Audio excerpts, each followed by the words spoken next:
Hello tout le monde, j'espère que vous allez bien, c'est Cyril et tout d'abord je vous souhaite la bienvenue sur ma chaîne sur laquelle j'aborde différentes thématiques liées à l'entrepreneuriat, l'investissement, l'attitude, la communication, bref, des thématiques qui me parlent moi depuis de nombreuses années. Sur cette vidéo-là, on va parler aujourd'hui pourquoi la holding peut être une aubaine dans le développement de vos différentes activités, évidemment à partir du moment où vous avez plusieurs sociétés.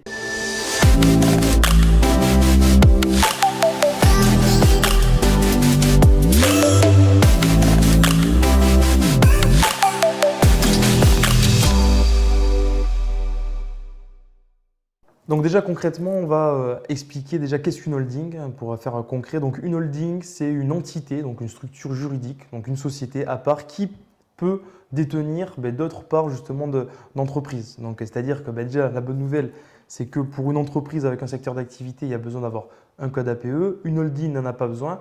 Et ça nous permet de pouvoir rassembler les différentes sociétés, les différentes activités professionnelles qu'on a en une seule et même entité et derrière de nous rémunérer avec l'entité qui est la holding donc pour pouvoir réunir les différents chiffres d'affaires, les différents revenus qu'on va pouvoir avoir de différentes activités, même si les secteurs diffèrent.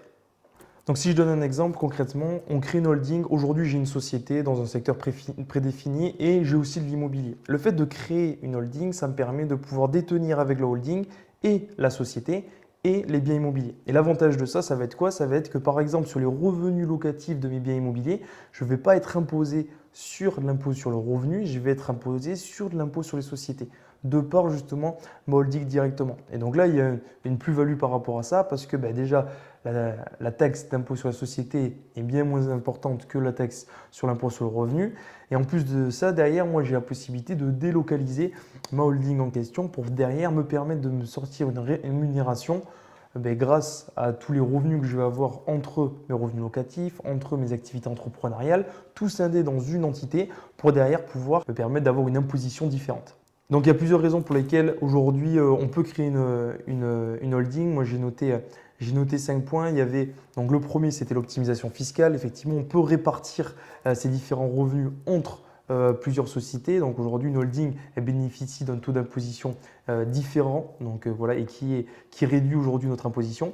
La deuxième, c'est la protection patrimoniale, parce qu'une holding, ça permet de protéger ses actifs. Donc, en fait, ça détient à travers des différentes sociétés, ça limite les risques liés à une éventuelle poursuite judiciaire ou autre, s'il y a un dépôt de bilan qui est fait, par exemple. Donc voilà, ça protège.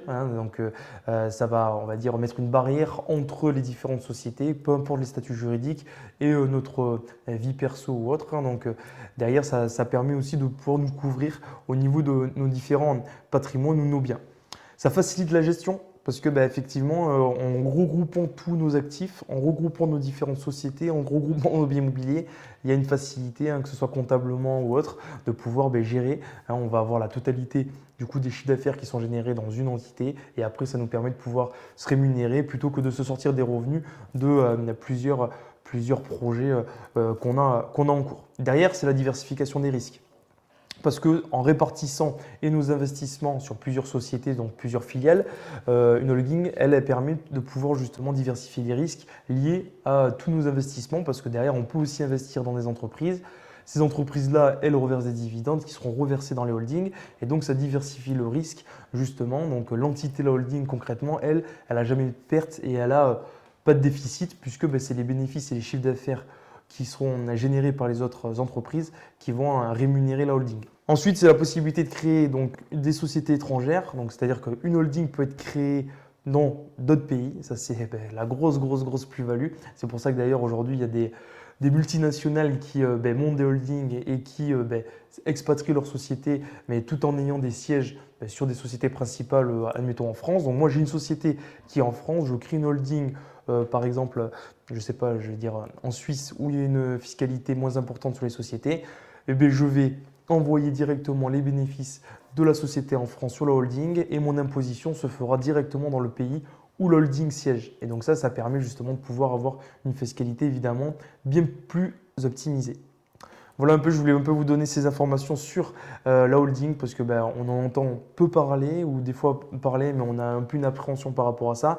À partir du moment où on a soit deux activités ou alors un peu de biens immobiliers et une société, je pense qu'aujourd'hui c'est optimal et ça peut être intéressant de pouvoir se positionner ou du moins de se renseigner sur ce sujet.